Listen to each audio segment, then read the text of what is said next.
Excellent. Merci. Pour le panel 2, on va utiliser un format plus américain.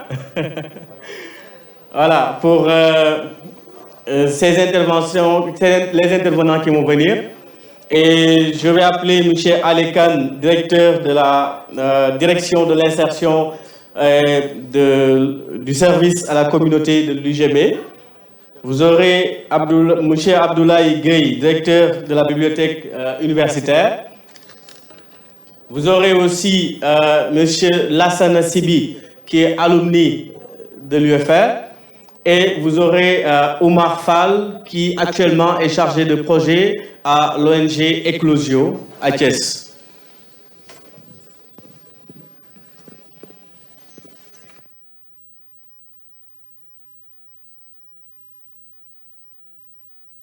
Alors, on va respecter le même format, 7 minutes par intervention. Et ensuite, on prendra 5 questions. OK? Alors, je m'en vais donner la parole directement à M. Alekan, directeur de la direction de l'insertion et du service à la communauté de l'UGB pour sa communication. Merci.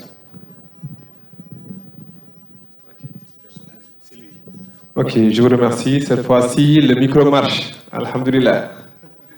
Donc, rebonjour à tous. Donc, un plaisir de partager ce panel avec ces éminents intervenants et encore merci pour l'invitation.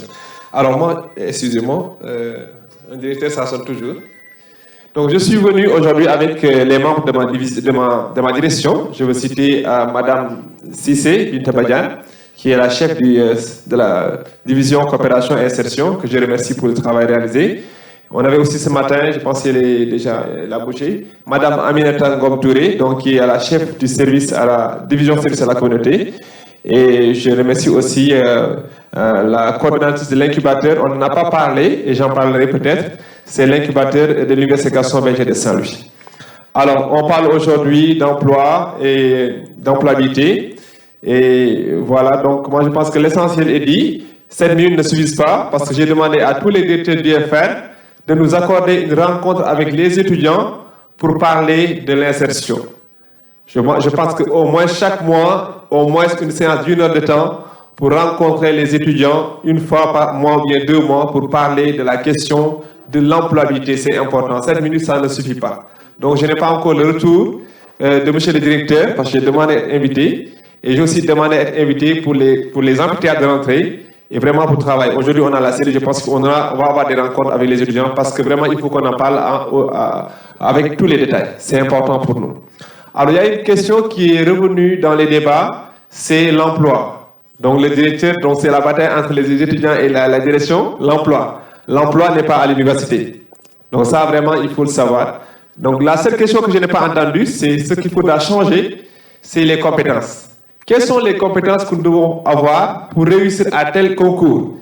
Quelles sont les compétences que nous devons avoir pour faire tel métier? Quels sont les métiers? C'est ça les questions que les étudiants doivent demander, se poser à l'entrée. Et dans tous les débats, je n'ai pas entendu ça. J'ai entendu quel emploi, concours, on doit avoir des places. Les places appartiennent à tous les Sénégalais.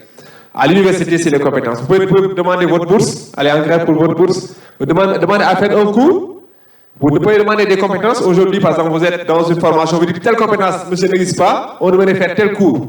On devrait faire sortir de l'université pour avoir telle compétence. On peut demander des compétences, mais on ne demande pas de l'emploi à l'université. Tant que ça, ce n'est pas clair, on va tourner en rond. Donc là, il faut le régler.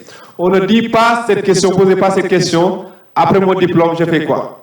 Parce qu'après votre diplôme, vous n'êtes plus des étudiants à l'université. Ça, vous demanderez à l'État ou bien à autre chose. Donc c'est ça qu'il faudra impérativement changer, cette démarche de chercher après le diplôme, de parler du diplôme. On ne parle pas de diplôme. D'ailleurs, quand les étudiants ils ont le diplôme, ils sont tellement contents.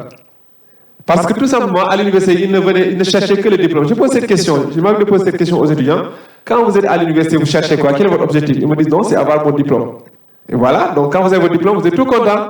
Vous portez des chapeaux noirs, parfois bleus, parfois rouges, vous les lancez comme ça. Vous présentez votre rapport de mémoire. Et après, c'est la frustration, c'est la déception. Parce que ça ne sert absolument à rien si vous avez le diplôme et que derrière, il n'y a pas un plan. C'est ça votre déception et vous criez partout. Donc il faut impérativement que l'on change cette démarche-là. Tout à l'heure, je me suis amusé à regarder simplement sur ChatGPT je lui ai posé la question, quels sont les métiers d'un étudiant qui a un diplôme en STAPS? J'ai écrit tout le STAPS là. Il m'a donné 35 métiers. Donc, mon téléphone avec quelqu'un, je vais citer quelques. Donc, il m'a cité, vous pouvez faire la même chose que moi. J'étais là avec Binta pour vous dire qu'il y a, j'ai partagé. Il m'a dit, je vais citer quelques métiers.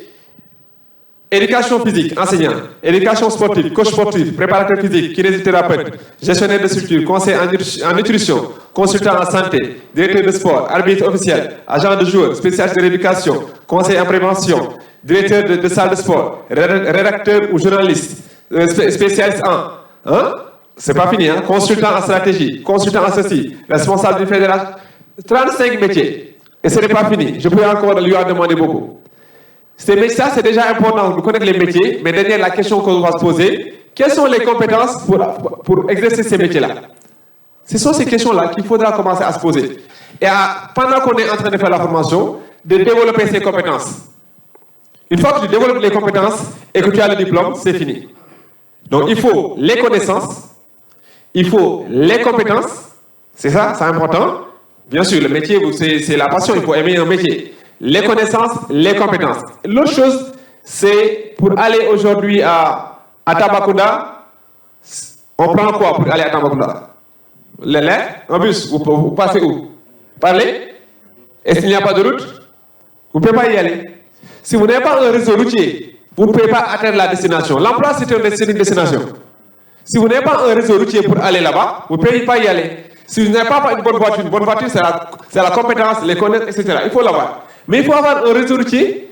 Et je pose la question aux étudiants. Après, pendant vos 3 ans là, est-ce que vous avez reçu une carte de visite? Aujourd'hui, on fait Journée mondiale du sport, Journée mondiale de ceci. On parle des métiers qui vous intéressent, salon du métier, tu ne vois pas un seul étudiant. Il y a quelques mois, on a invité les alumni de l'université. Ils ont proposé, je pense, 50 ou 150 postes de stage. Ils sont venus, personne n'est venu. Les étudiants ne sont pas venus. Ils ne vont pas dans les forums, ils ne vont pas dans les foires, ils ne vont pas là où se trouve le travail. Ils ne posent pas la question à ChatGPT, j'ai demandé ça juste là. Il m'a donné 4 métiers pour la formation et le sport. Donc c'est ça qui nous manque un tout petit peu. Il faut avoir la connaissance, développer les compétences. Il y a 2 compétences. Il y a les compétences que vous allez acquérir en salle de classe. Et il y a des compétences de vie. Vous allez appeler, comment on appelle ces compétences, les sociologues là? Les psychosociologues, des choses comme ça, je ne connais pas. Donc ces compétences psychologiques-là, socio-émotives, etc., il faut les développer.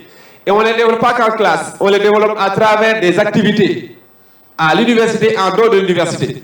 Aujourd'hui, comment se fait-il qu'un étudiant de sport ait un problème pour avoir un stage, alors que dans nos quartiers, on a des centaines d'associations, c'est un terrain, c'est un laboratoire, on a des laboratoires dans nos quartiers, pour faire former les gens dans le sport, dans tous les domaines, hein, ce que j'ai dit comme ça. Mais personne, j'ai invité les étudiants de l'université Gaston Berger à faire des activités de vacances citoyennes pour aller s'exercer et servir et se développer, mais personne. On n'a pas eu un seul représentant de l'UFRCES. 0. Alors le lancement, on l'a fait ici à l'UFR, au rectorat. Et la clôture, on l'a fait à l'UFRCES. Donc vous voyez là, c'est comme ça qu'il faudra changer ces paradigmes-là. Moi je pense qu'en faisant cela, nous allons pouvoir avoir beaucoup plus d'impact et arrêter de faire tout simplement des revendications. Donc voilà globalement ce que j'avais à dire. Donc je pense que les détails sur les emplois, les métiers, tout ça, on en discutera. Mais on a besoin de beaucoup plus de temps pour en discuter. Et je vous invite à se rencontrer pour découvrir les métiers et pour découvrir les compétences et pour construire ensemble. D'accord? Donc c'est ça un tout petit peu mon discours. Je remercie tout le monde. Et je vais donner les experts parce que moi je ne suis pas spécialiste des métiers. Moi je travaille plutôt dans le développement des compétences. J'aime qu'on parle des compétences. Mais la recherche d'emploi n'est pas mon problème. Mais pour moi, c'est à l'intérieur de l'université que nous, la direction, que la cellule vont accompagner en renforçant les compétences qui permettent aux étudiants d'avoir du boulot. Mais le boulot, ça ne nous appartient pas. Ça, il faudra vraiment qu'on vous le répète. Et vraiment, il y a beaucoup plus de boulot. Il y a trop de boulot. Aujourd'hui, vous demandez partir du public. Tout le monde parle de secteur public. Mais le secteur public ne recule pas. L'État ne recule pas.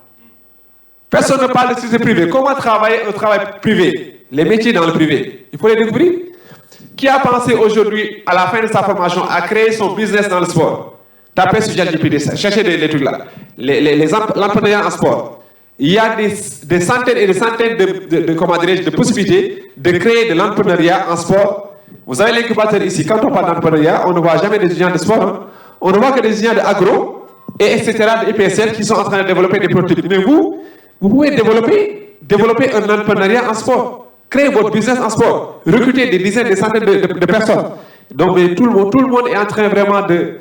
La tête sur les concours, il faudra qu'on change. Allez, accidentellement, si vous êtes un enseignant, c'est un accident. Être un fonctionnaire, ça doit être un accident pour un étudiant qui est ambitieux. Mais ça ne doit pas être une finalité. D'accord? Donc c'était quelques mots, donc moi j'en ai beaucoup plus à dire, mais je vais m'en arrêter là. Et je vous remercie de votre attention. Excellent, excellent. Merci beaucoup, M. Khan. Je pense qu'il nous a interpellés sur la question fondamentale qu'il faut se poser, qui est de savoir quelles sont les compétences à avoir après tel ou tel, pour faire tel ou tel métier. Et après le diplôme aussi, ne pas aussi toujours se poser la question que ce qu'on doit faire après le diplôme, mais que ça soit en réalité un projet qu'on va préparer à l'avance. Et il faut changer de démarche et chercher à avoir un plan clair et précis. Et il a fait un focus principalement sur les connaissances plus les compétences qu'il faut avoir pour aller vers une réussite en termes d'insertion et surtout chercher à développer les compétences qui est pour lui quelque chose d'assez important à avoir. Donc il faut un changement de paradigme qui est assez important pour aller vers l'insertion, mais il a fait un plaidoyer que j'ai beaucoup aimé en tant que chef d'entreprise, aller vers l'entrepreneuriat. Je vous donne par exemple un exemple simple. Moi, quand j'étais ici étudiant, on avait d'énormes difficultés pour avoir du matériel de sport.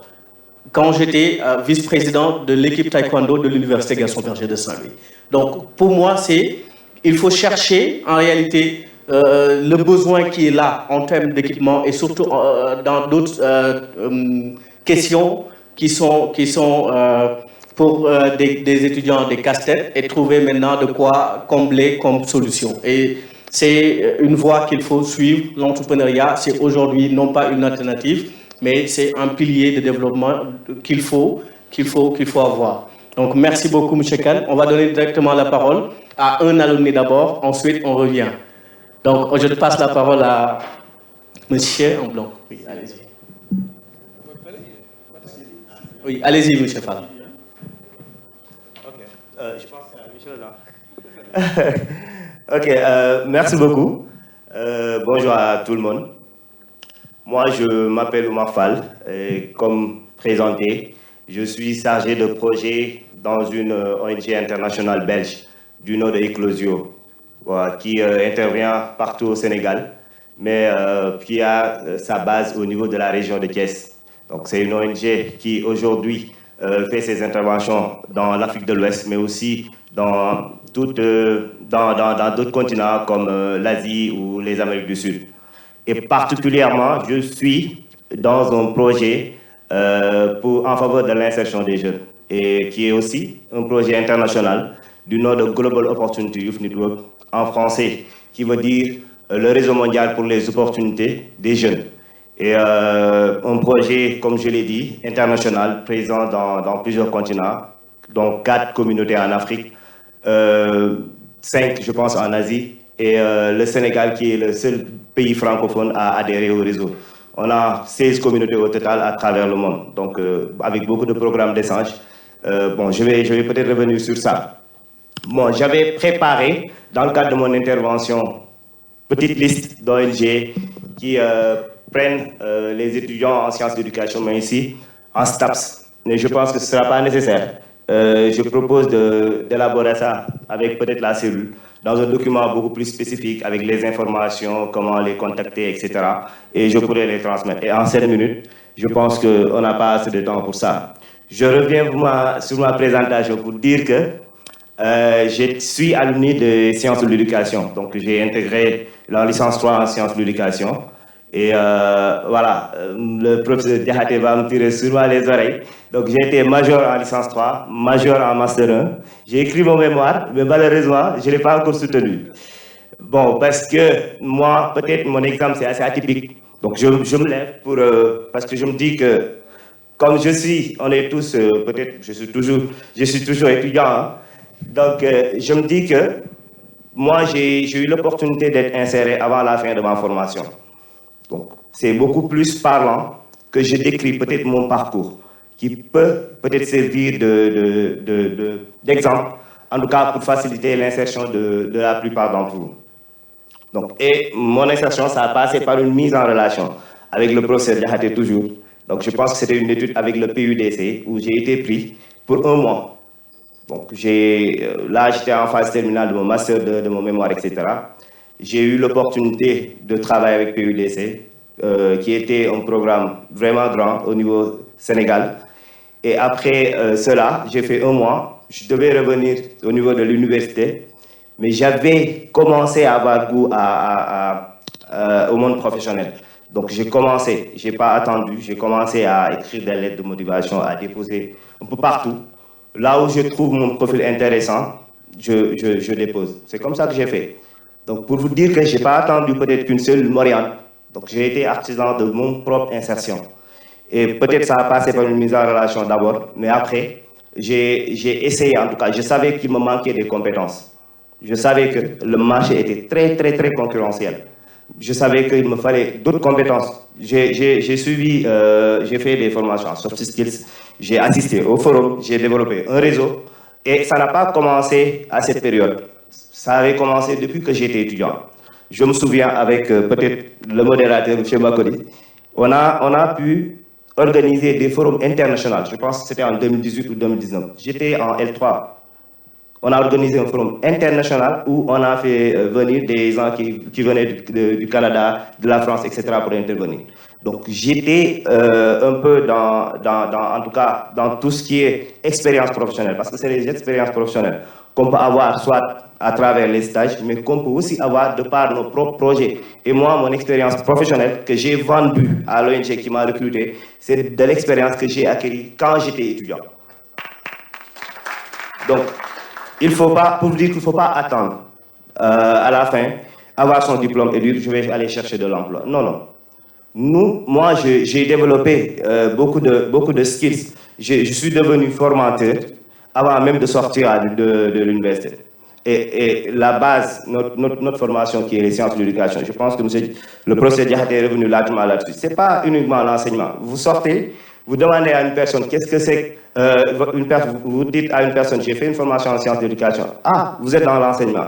Automatiquement, je vous dis ça. Alors que je pense que c'est la chose qui est la plus minime que quelqu'un qui est sorti des sciences de l'éducation.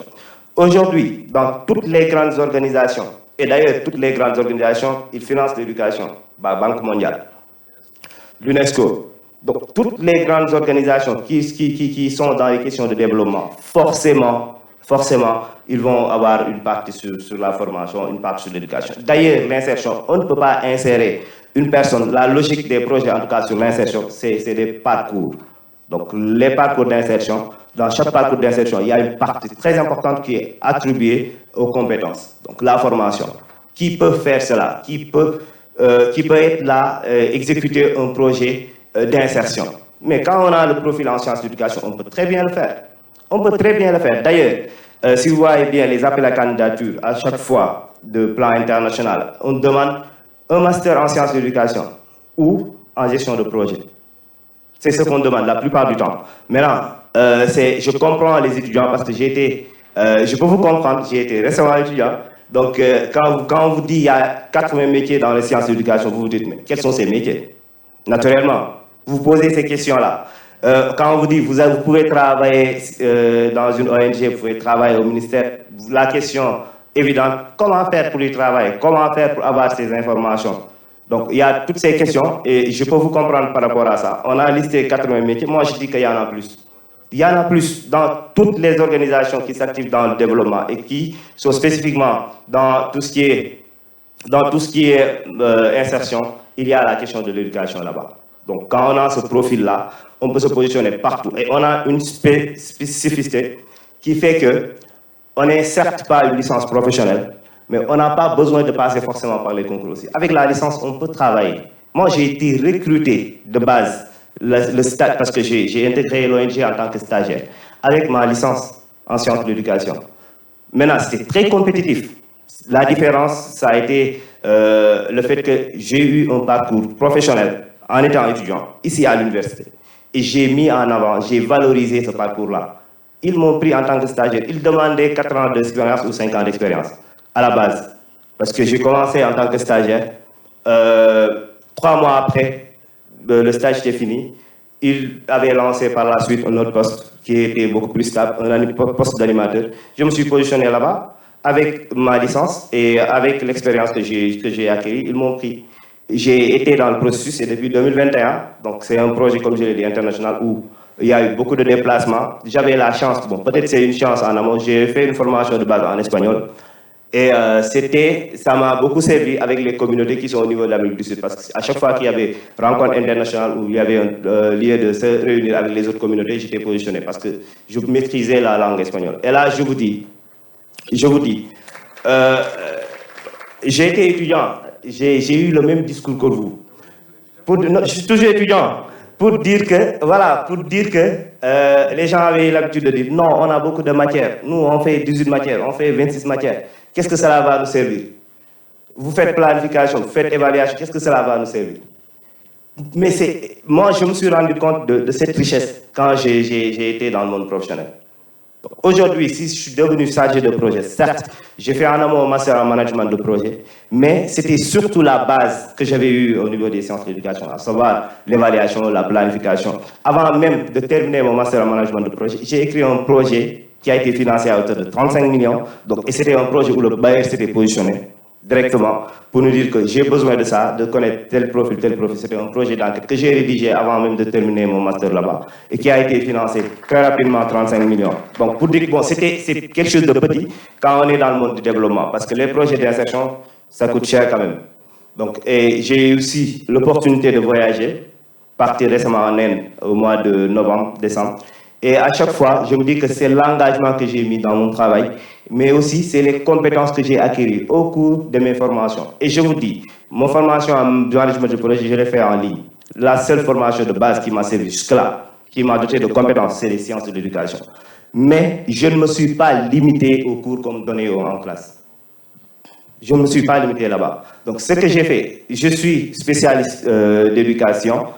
Qu'est-ce que je peux... Voilà, et toutes les questions d'éducation, je dois me positionner, je dois parler plus que celui qui est spécialiste en droit ou spécialiste à autre chose. Donc je dois maîtriser le système éducatif sénégalais, je dois maîtriser tout ce qui contourne l'éducation. Là où il y a débat d'éducation, je dois prendre part, je dois donner mon avis. Et ça, tu ne vas pas l'avoir dans les salles de classe. Tu vas pas, c'est impossible. Donc aujourd'hui, et aussi, bon, peut-être... voilà, c'est un clin d'œil aux étudiants de STAPS. J'ai beaucoup parlé de sciences d'éducation. Donc aujourd'hui, j'ai parlé de GOYN, Global Opportunity Youth Network, mais on a une autre initiative qui s'appelle FIT de Sénégal en vue des IOJ 2026. Et il y a beaucoup d'opportunités pour les étudiants qui sont en STAPS d'avoir des opportunités d'insertion grâce au JOJ 2026 en quelque sorte. Et il faut en profiter. Il faut aller dès à présent vers l'information. Donc, ils lancent souvent des appels. Chaque semaine, pratiquement, ils sont en train de faire des recrutements dans tout ce qui est management de sport, etc. Et là, positionnez-vous. Je suis disponible parce que je suis aussi dans ce projet-là au niveau de Thiès, Kaolack et Kaffrine. Je peux continuer à fournir des informations. Et à la cellule aussi, j'ai envie de vous laisser quelques mots pour vous dire qu'il faudra multiplier ces initiatives. Même si on est à distance, il faudra organiser, en tout cas, là où des panels où on pourra échanger avec les étudiants. Et il faudra surtout essayer peut-être d'avoir un réseau d'alumni. Parce qu'on a nos alumni, ils peuvent nous servir. Il faut que vous ayez vers ça. Et je pense qu'il y a beaucoup de perspectives devant nous. Et on pourra y revenir tout le temps. Merci beaucoup. Merci beaucoup, M. Fall. Chargé de projet au niveau de l'ONG Éclosion, qui est revenu sur son parcours extraordinaire, que je vous demande d'applaudir. Le connaissant personnellement pour avoir œuvré avec lui au niveau de l'université et en dehors de l'université dans des projets d'envergure au niveau national comme international, je sais combien la formation qu'il a reçue ici au niveau des sciences de l'éducation lui ont servi en réalité. Donc, c'est pour dire tout simplement que vous avez une formation de qualité qu'il faut savoir valoriser. Donc, il faut partir de son vécu et des opportunités qu'offre le cadre universitaire. Et il a parfaitement raison de le dire parce qu'aujourd'hui, je vous le dis, depuis longtemps, on pensait que pour être pour réussir en réalité, il fallait avoir un QI, un quotient intellectuel très fort. Mais les scientifiques se sont rendus compte que ce quotient intellectuel-là ne constitue en réalité que 20% de la réussite. Donc tout le reste, c'est les soft skills.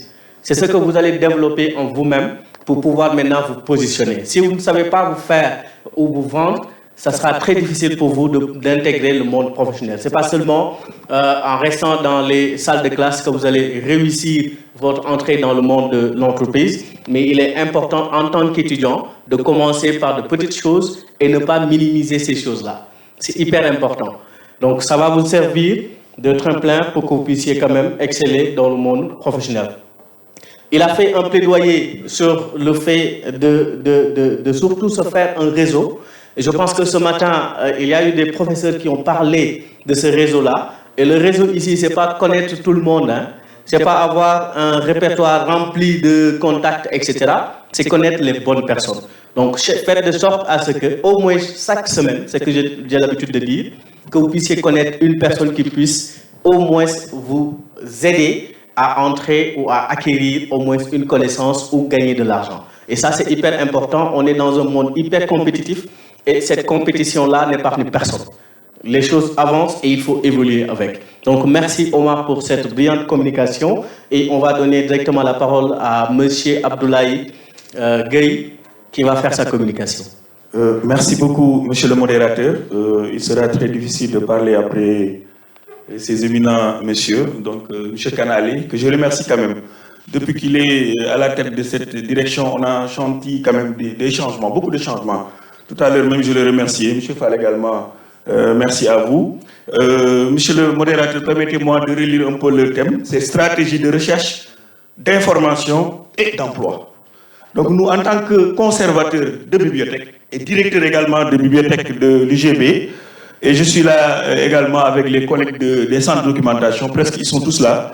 Je pense que ce que je peux faire également, on pourra essayer de continuer ça dans les centres de documentation. Maintenant, permettez-moi également, monsieur le modérateur, de reformuler un peu le thème en disant le rôle de l'information et de la documentation dans la recherche d'emploi, si vous le permettez. D'accord, très bien. Si vous donnez le feu vert, donc il faut déjà définir l'information et la documentation, qui sont deux éléments différents. L'information permet aux candidats de mieux s'orienter, de préparer efficacement et d'optimiser leurs chances de succès. Et pour cela, nous aurons 6 points qui vous permettront de comprendre le rôle de l'information. D'abord, identification des opportunités. Mon cher ami l'a dit tout à l'heure. D'abord, il faut savoir comment identifier les opportunités d'emploi. Par exemple, on consulte les offres d'emploi sur les sites spécialisés, les réseaux sociaux tels que LinkedIn. Ceux qui n'ont pas encore LinkedIn, c'est le moment d'ouvrir des pages ou des comptes LinkedIn. C'est le premier conseil que je vous donne. Également, il y a ce qu'on appelle les agences de recrutement. Monsieur le consultant l'a dit tantôt. Il y a des agences de recrutement. Il faut essayer de voir ces agences de recrutement et voir qu'est-ce qu'ils vous proposent. Se renseigner également sur les secteurs qui recrutent et les compétences recherchées d'abord. Comme on dit, je pense qu'il y a même un verset coranique qui le dit, connaître Dieu avant de l'adorer. Il faut savoir d'abord qu'est-ce qui recrute avant de pouvoir leur proposer vos profils et ou vos compétences. Il y a également compréhension du marché. Pour comprendre le marché, il faut analyser les tendances du marché, les entreprises en croissance et les métiers porteurs. C'est important. Et se tenir informé des salaires moyens, des conditions de travail, mais également pour négocier des contrats. Je vais aller vite. Également, ce qu'on appelle la préparation des candidatures. Pour préparer une candidature, qu'est-ce qu'il faut? Rassembler toutes les informations de l'entreprise. Parfois, on se dit que cette entreprise-là, elle a besoin de temps. Mais si vous postulez alors que l'entreprise n'a pas besoin de vous, ça peut être une perte de temps. Ça peut être également une perte d'énergie. Mieux vaut se renseigner sur l'entreprise avant de postuler à cette entreprise. Il y a ce qu'on appelle anticiper les questions d'entretien grâce au retour d'expérience et témoignages. Par exemple, ce qu'il a dit là, c'est pertinent. C'est ce qu'on appelle les retours d'expérience et également les témoignages des entreprises. Il y a le développement des compétences. Monsieur le directeur en a parlé plusieurs fois. Si on n'a pas eu des compétences avérées, on ne peut pas se permettre de faire certaines choses. Un jour, j'étais dans un séminaire de communication où on faisait une prise de parole en public. Le trac, c'est presque 3 choses qui amènent le trac. Mais l'on est à l'aise d'outils. Avant tout, il faut savoir. Si vous avez, vous pouvez. Si vous ne pouvez pas, vous ne savez pas. Ou bien si vous pouvez, si vous devez savoir, vous devez pouvoir le faire d'abord. Il y a autre chose qui est important pour moi, le fait de suivre des cours en ligne. Il a dit, on n'a pas besoin de se dire que je suis de l'UFRSS, j'ai terminé mes études, je ne vais plus suivre de cours. Non.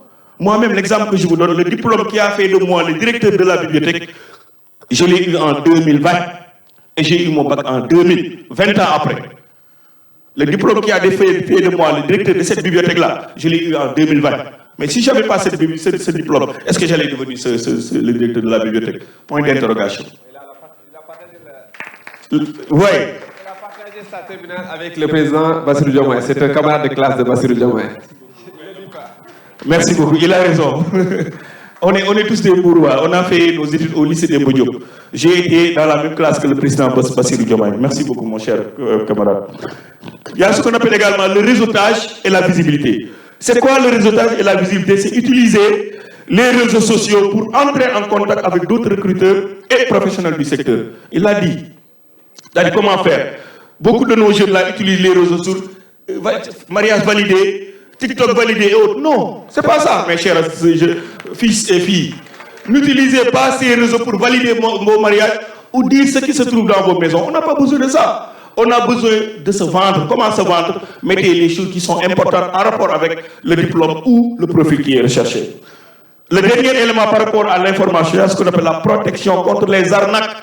On a tout le temps reçu, nous tous, des mails. Vous avez gagné à la loterie. On vous demande d'aller à... Il y a une bourse. Et là, il y a des gens qui se fatiguent, qui prennent tout leur dossier là, qui déposent, alors que c'est de l'arnaque. Si vous ne savez pas comment dissocier, comment voir l'arnaque du vrai, et là, c'est un problème. Donc, pour l'information, il faut tout faire pour avoir cette information. Maintenant, quand je termine avec l'information, vous me permettrez également de donner une petite conclusion pour ça. Avoir la bonne information, au bon moment, permet d'être plus efficace et stratégique dans la recherche d'emploi. Ça, il faut retenir cette phrase-là. Si vous le faites, je pense que tout ce qu'il vous faut, c'est déjà dans l'information. Maintenant, c'est quoi la documentation? La documentation, quant à elle, permet au candidat de se préparer, de structurer ses démarches et d'optimiser ses chances de succès. Donc, c'est deux choses différentes. Ici, c'est quoi l'optimisation? L'optimisation du dossier, c'est quoi? D'abord, un CV. Peut-être le directeur l'a fait, comment écrire un CV, tout cela, c'est possible de le faire. Mais ce qui est important, si vous n'avez pas les méthodes, les compétences requises pour écrire un CV, ça pose problème.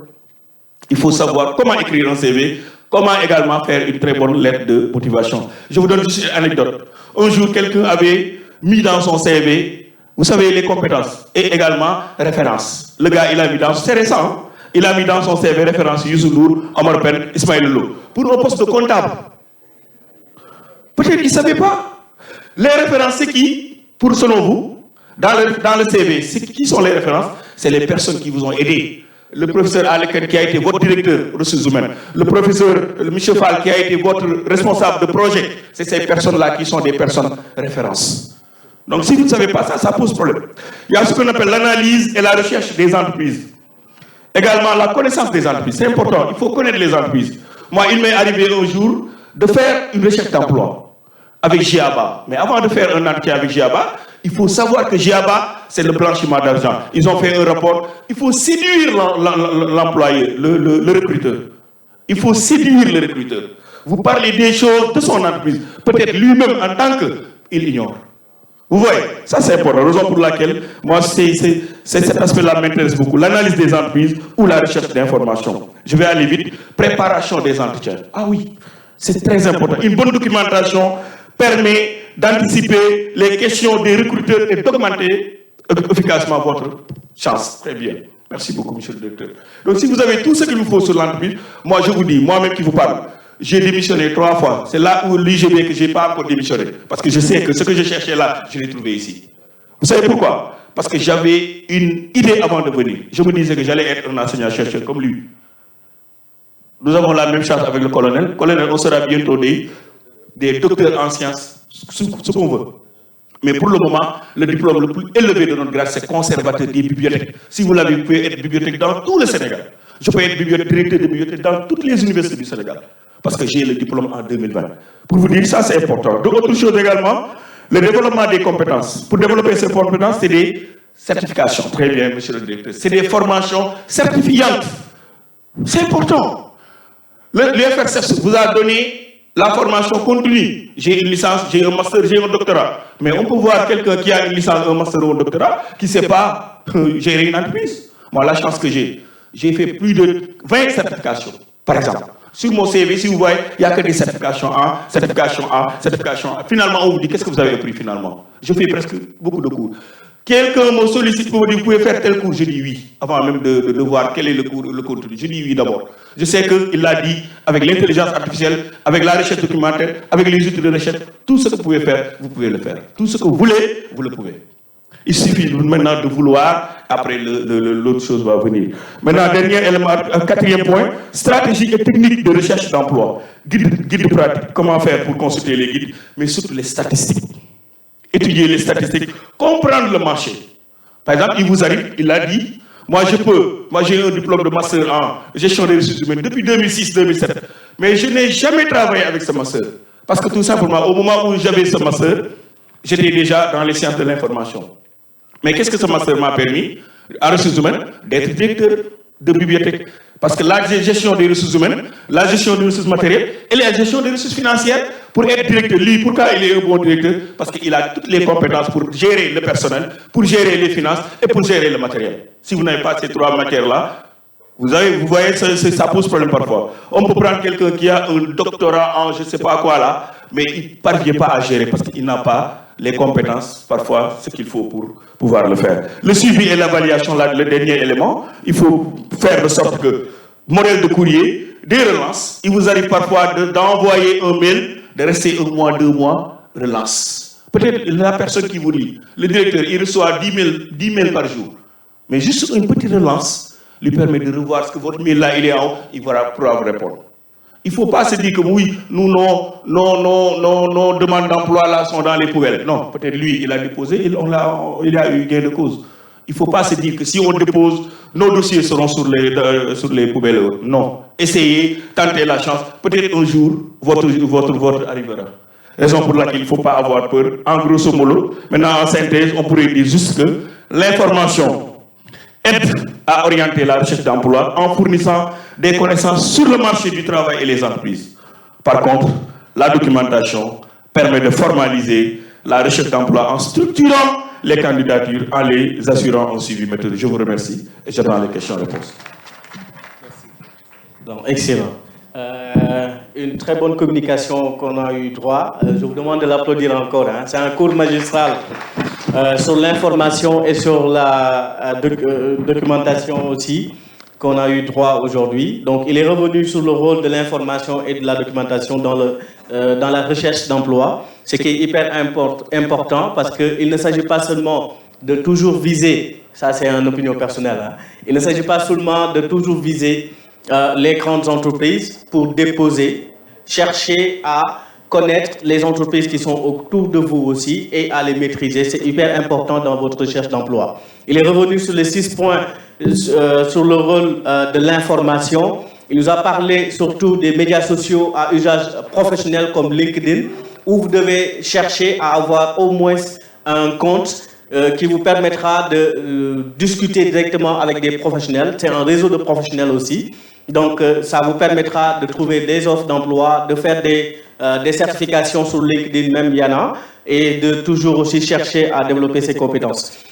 Connaître le marché, ce qui est hyper important parce que les choses bougent, je l'ai dit tout à l'heure dans mes propos, il faut que vous puissiez faire du update, chercher à savoir par rapport à ce que vous êtes en train d'apprendre, ce qui se passe, quelles sont les choses qui ont été créées ou réalisées hier ou aujourd'hui et qu'est-ce qui est en perspective, c'est hyper important.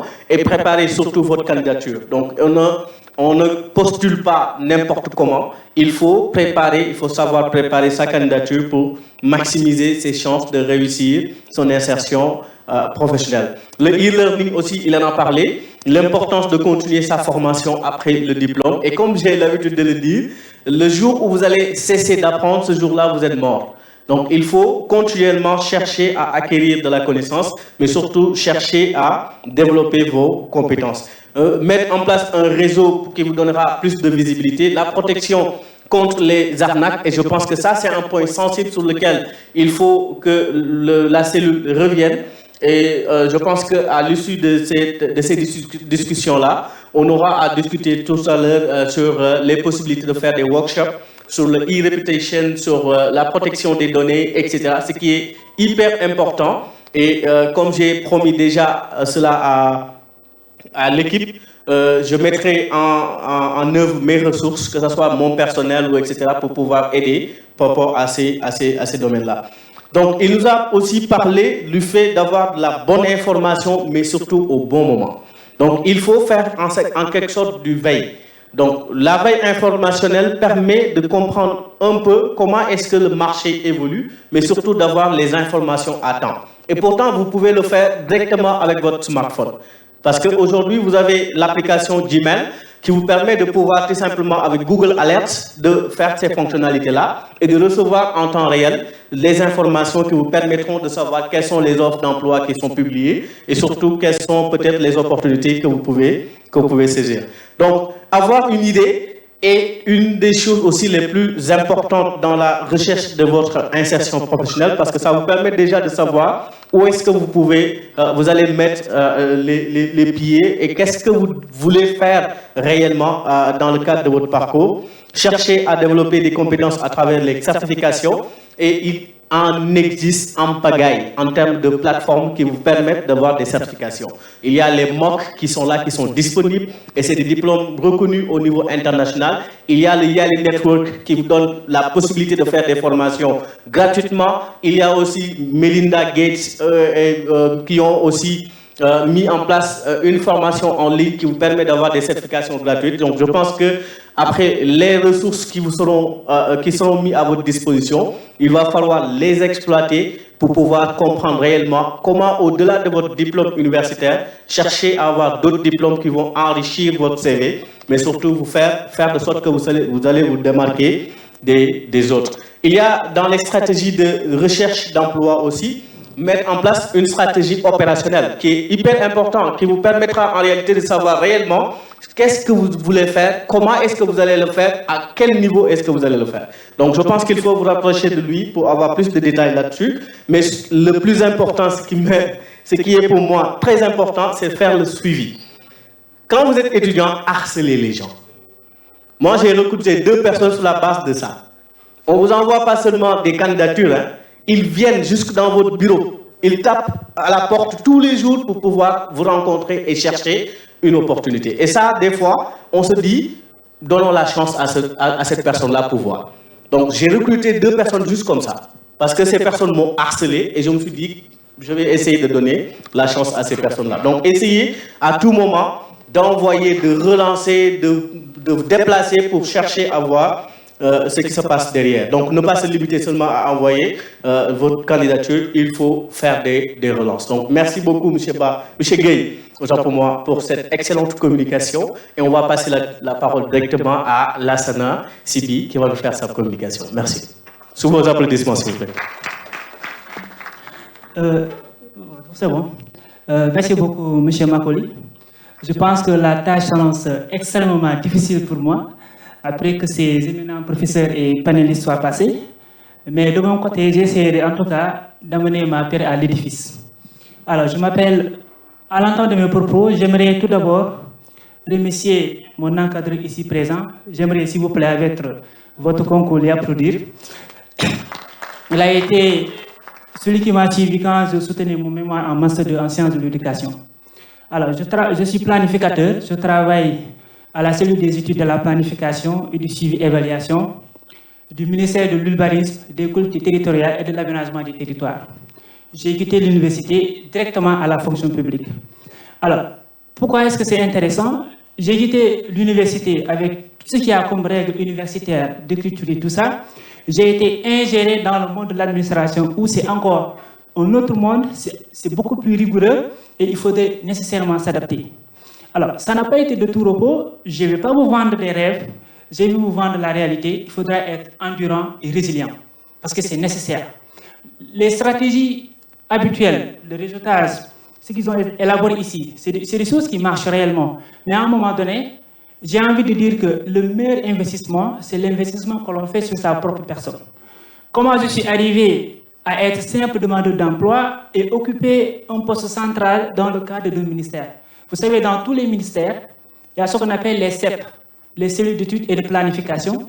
Et dans ces cellules-là, il y a des économistes, il y a ceux qui ont fait gestion de projet. Il y a une loi qui les consacre en tant que planificateurs ou ceux qui font du suivi et évaluation qui peuvent intégrer ces cellules-là. Comment est-ce que ça s'est passé? La plateforme de gestion des demandes d'emploi, pour parler de stratégie de recherche, ça a été lancé par le président Macky Sall à l'époque. Et on voyait à un moment donné que des listes sortaient, des listes de personnes qui ont été recrutées à travers cette plateforme-là. Mais beaucoup de gens n'y croyaient pas.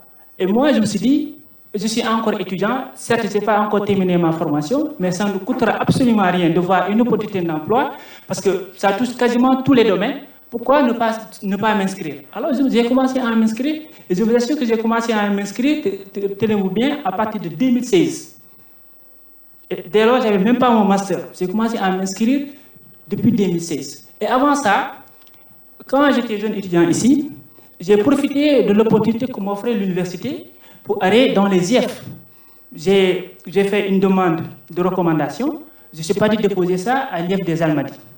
Et on m'a affecté directement, parce que j'ai dit que je voulais faire la planification, on m'a affecté au bureau de la planification, suivi, évaluation. Et là, j'ai été automatiquement mis en rapport avec les inspecteurs. Vous savez, il y a beaucoup de bureaux dans les IEF, mais j'ai été automatiquement mis en rapport avec les inspecteurs et on a été faire des formations. Imaginez des formations avec des directeurs d'école, des enseignants. Moi, jeune étudiant, je faisais partie des formateurs parce qu'il fallait intégrer dans les curricula les élèves qui ont des problèmes graphophonologiques. Et ça a été une expérience.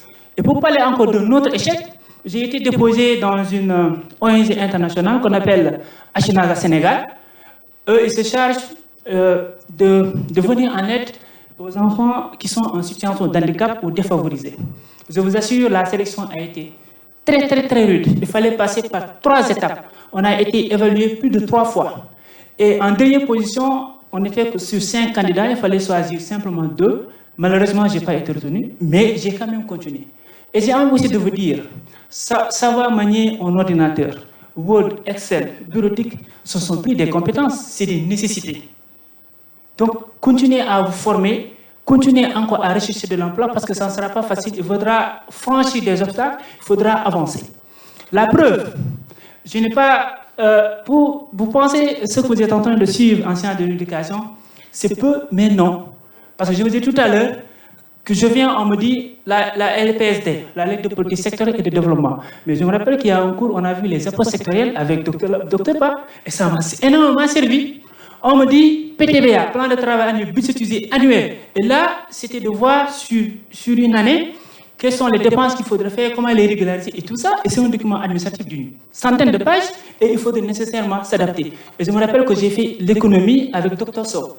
Donc c'est toute une panoplie de cours qu'on a vu ici qui nous ont servi aujourd'hui. Il faut simplement savoir vous approprier ces cours-là pour que vous puissiez avancer.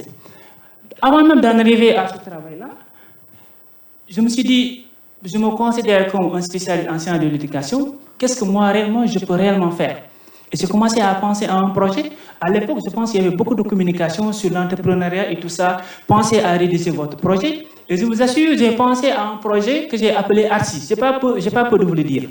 C'est quoi? C'est alphabétisation, renforcement de capacité et inclusion. Pour moi, ce n'est pas d'aller créer des écoles comme le font beaucoup de personnes, mais c'était de mettre à profit mon diplôme en sciences de l'éducation pour favoriser un apprentissage massif à travers l'alphabétisation, renforcement de capacité, parce qu'on a vu qu'aujourd'hui, bon, c'est vrai qu'il faudrait peut-être une évaluation, le niveau des élèves et tout ça, pour voir comment est-ce que maintenant, en dehors de l'école, que les élèves puissent avoir des renforcements de capacité. Et l'inclusion, nous savons tous, l'apprentissage pour tous, c'était aussi un moyen de créer une originalité par rapport à un projet que je voulais faire. Donc ça n'existait pas. Et pour ça, j'ai dû mettre en œuvre, j'ai dû mettre en avant mes compétences ou bien les enseignements que j'ai reçus en sciences de l'éducation. Et ce n'est pas fini. Donc, la meilleure valeur que vous pouvez faire aujourd'hui, c'est de faire la formation, de faire des certificats et surtout d'investir sur vous. Parce que c'est très important. Sinon, ça sera un peu compliqué après de vous adapter, même dans le marché de l'emploi. Alors, les opportunités sont là, les opportunités sont diverses, mais ce qu'il faut nécessairement faire, c'est emboîter le pas. Et apprenez, appropriez-vous le savoir parce que c'est très important. L'IA, c'est un outil nécessaire, mais apprenez aussi à rédiger. Parce que moi, aujourd'hui, dans le cadre de mon travail, c'est les documents administratifs, que je dois rédiger. C'est les documents administratifs dont je dois suivre.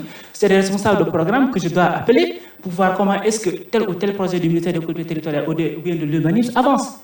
Et pourtant, rien ne me prédisposait en quittant l'université par directement. Ça signifie quoi? Que j'ai acquis de la compétence au niveau de l'université. Il y a des sessions de formation qui se sont accumulées énormément.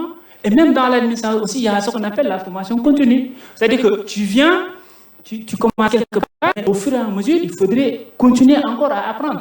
Même dans l'intégration du genre, par exemple, tous les agents de la fonction publique font cette formation-là. Donc, pour vous dire qu'aujourd'hui, on a été appelé en tant qu'alumni. Moi, je ne suis pas passé par le concours. Je n'ai pas eu de résultats. Tout ce que j'ai eu, c'est ma résilience et mon endurance. C'est-à-dire que chacun d'entre vous a la possibilité de construire son propre réseau, ou bien son propre histoire. Parce que demain, ça sera vous qui serez ici en train d'expliquer par où vous êtes passé. Je n'ai pas eu la chance, par exemple, d'être dans une ONG comme mon camarade alumni, mais moi, j'ai été demandeur d'emploi et il m'a fallu 7 ans pour avoir cet emploi-là, mais je ne suis pas resté les bras croisés.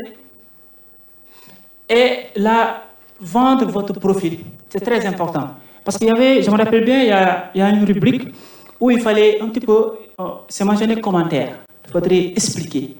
Mais j'ai pris tout mon temps pour extrêmement bien rédiger cette partie-là pour vendre mon profil. Parce que ce que j'ai visé, ce n'était pas des petits postes, mais c'était directement pris au niveau de la DPE, de la direction de la planification et des ressources éducatives. Parce qu'à chaque fois, dans nos cours, on voyait les documents qu'ils produisaient et c'était dans notre corps. C'est là où j'ai visé. Mais quand l'opportunité s'est présentée, et je vous assure que j'ai été appelé un dimanche, et c'est le directeur de la fonction publique qui m'a appelé un dimanche. Pour vous dire que cette préparation que j'ai eue à répondre à l'instant T de quelque chose dont je n'imaginais pas, ça a été fait par la formation que j'ai eue ici, l'entrepreneuriat, la formation de prise de parole en public, et j'ai été délégué, j'ai été très actif. Ça vous donne un background, ça vous affûte, ça vous donne des profils pour que vous puissiez vous défendre dans n'importe quelle situation. Et ça en a fallu de peu, je n'aurais pas été pris, parce que ici, le diplôme qu'on a donné, c'est le diplôme en sciences de l'éducation, mais ce n'est pas mentionné planificateur. Donc il y a une certaine inadéquation entre le fait qu'on doit rechercher le planificateur et quelqu'un qui est diplômé en sciences de l'éducation. Mais quand il m'a dit, quel est votre diplôme? Je lui ai dit, sciences de l'éducation. Il m'a dit, non, nous recherchons des planificateurs. Je lui ai dit, non, je me suis spécialisé en planification. Et il fallait que ce diplôme passe au niveau du comité, le comité de la fonction publique, de valider les dossiers. Donc, ce n'était pas du tout évident pour que ça passe. Mais sinon, ce qu'il fallait faire, c'était de mettre en avant les compétences, c'était de dire ce que je suis capable de faire, comment est-ce que tu t'es affecté au fil du temps. Et le simple fait que j'ai eu à faire un stage au niveau du bureau de la planification des CIF, ça a été pour quelque chose. Alors, ne vous découragez pas. Investissez sur vous, continuez dans votre apprentissage et surtout, continuez à vous former. C'est ce que j'avais à vous dire. Je vous remercie.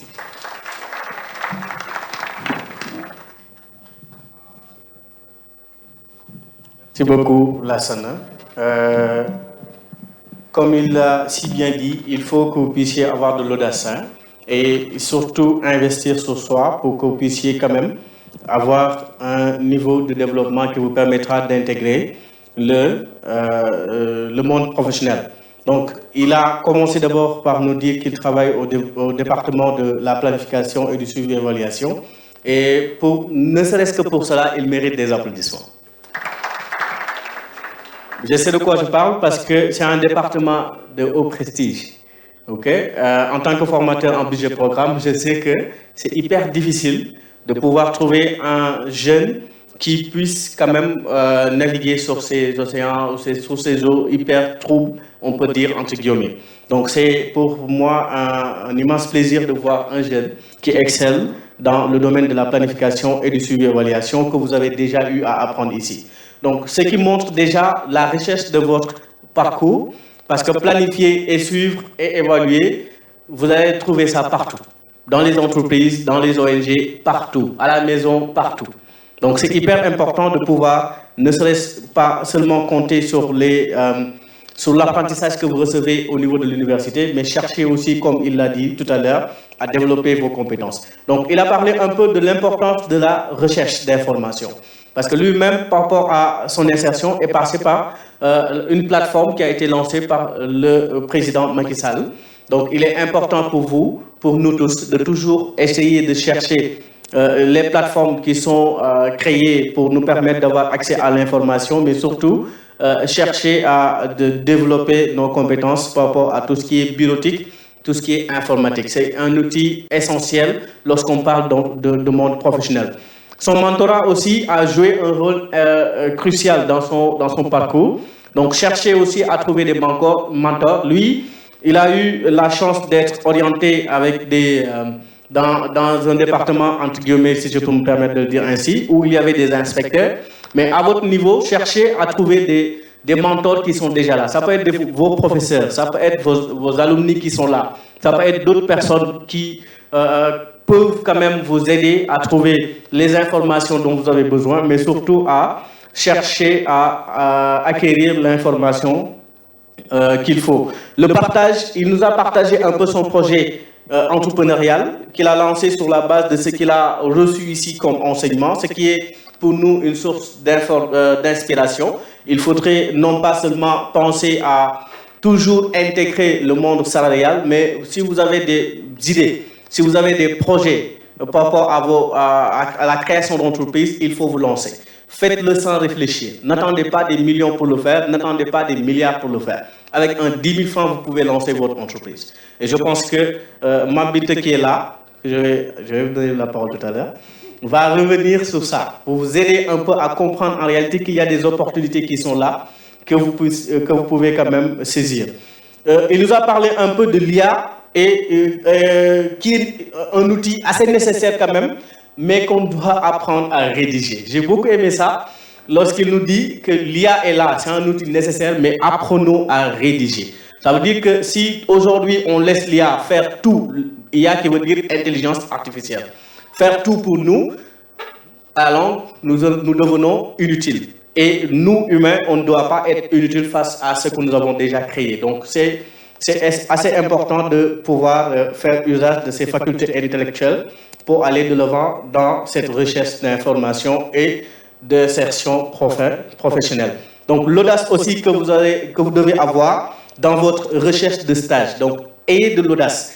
Essayez de bousculer les lois, entre guillemets, qui ont été déjà érigées. Cherchez quand même à vous faire votre propre chemin. Cherchez à enfreindre un peu les règles pour ne pas dire je ne dis pas ici qu'il faut faire du n'importe quoi. Il faut juste avoir de l'audace, j'ai dit. L'audace ici, c'est pas de l'arrogance, c'est pas aussi être un peu dans tout ce qui est marginal. Donc cherchez quand même à vous dépasser. Cherchez à dépasser vos limites. Cherchez à comprendre un peu ce que vous voulez en tant que jeune et allez-y directement vers sa concrétisation. Donc, merci beaucoup, Lansana, pour ces éclaircissements et pour cette brillante communication que vous avez eu à faire.